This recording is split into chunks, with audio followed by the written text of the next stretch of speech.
Magandang araw po mga kababayan. Welcome po sa Pinilakan Lakbay. Ayan. Pagsasaluhan po natin ngayon ay Giant homemade chicharon, pritong alumahan, at ang star, ang paborito ko, Giant baby back spare ribs na sinigang. Nagyayelo po ngayon kaya kailangan po laging may sabaw ang aking nilalantak. Tara, samahan niyo po muna akong bagyang mag-prepare. Ito po yung baby back ribs po. Kaya lang, ang pagkakahiwa po, slice parang pork chop hanggang balat. Kaya sarap po yung isigang. Pinakulan ko na po. At yung pinagkuluan, sinala ko. Lagi ko na po yung sibuyas. Pinari po natin kamatis.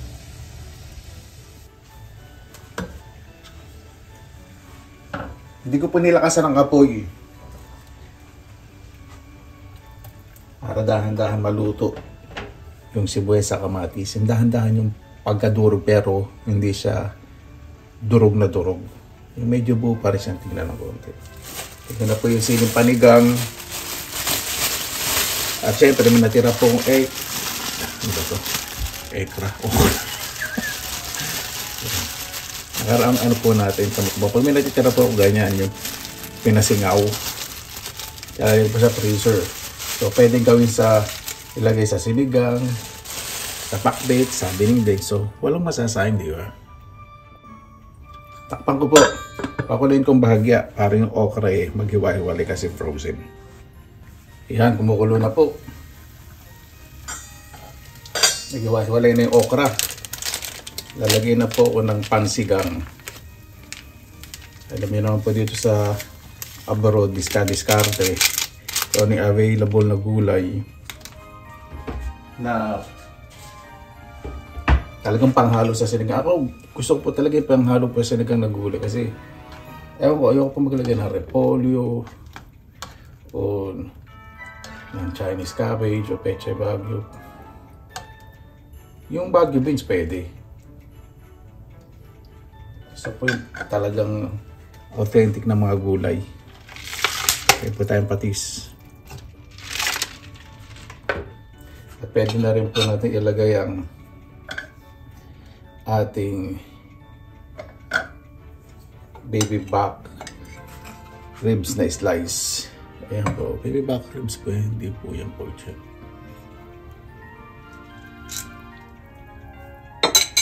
Pan po natin. Hinaan lang po natin na po dahil napakuluan ko na po yung baby back ribs, baka ma-over po. Yung homemade chicharon ko po nilalagay ko po sa freezer. O, di ba? Minus 18 po dapat ang temperature po ng freezer. At itong alumahan galing din po sa freezer. So ilalagay ko sa oven 175 degrees Celsius. Mga 10 minutes lang po, 5 to 10 minutes para mas maging crispy at warm. Kasi pag nilagay po natin sa microwave, lalambot po. Mas maganda po talaga sa oven. Ayan. Nakikita ko na po lumalabas na yung usok sa butas. Kumukulo-kulo na. Lalagay pong spinach. Mas masarap po syempre kangkong. Ibig sabihin ng kangkong. Saka itong, ang kangkong kapamilya din po ni spinach, water spinach po. Ito ilalagay ko po lahat. Mukhang marami pero pag nilagay nyo po dyan, parang hapon din. Kasi composed of water lang talaga to. Itong spinach. Maraming liquid. Kaya pag yung tatanong po kay spinach, kailangan po talaga nito dinidiligan. Pag natuyuan ako, hindi po masarap ang spinach ninyo.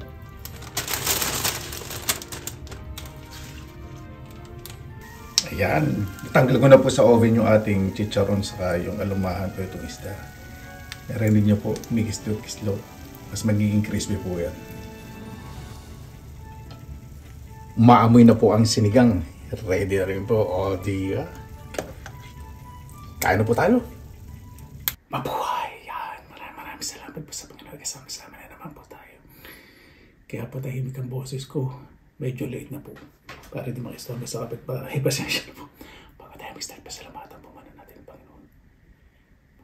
Maraming salamat po sa pagkakamali. Pasalamat sa lalo. Naway ang bawat isa po iligtas. Lalo na po yung malalagay sa kanilang mga mahal sa buhay. Ganun din po nakasama ko ngayon sa pinilangan lakbay kanilang mga pamilya po lahat ng tao sa pagmundo. Ay ligtas kayo na babahala pa sa sinusukulan po namin sa lahat sa kalan ng Jesus. Pasalamatan natin.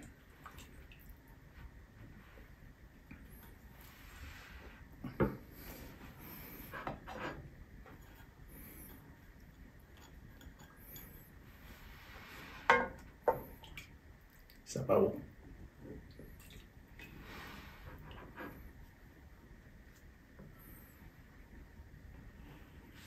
Saan natin ang bagay ito para makita.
Bago tayo magtapos, pasalamat na po muna natin ang Panginoon.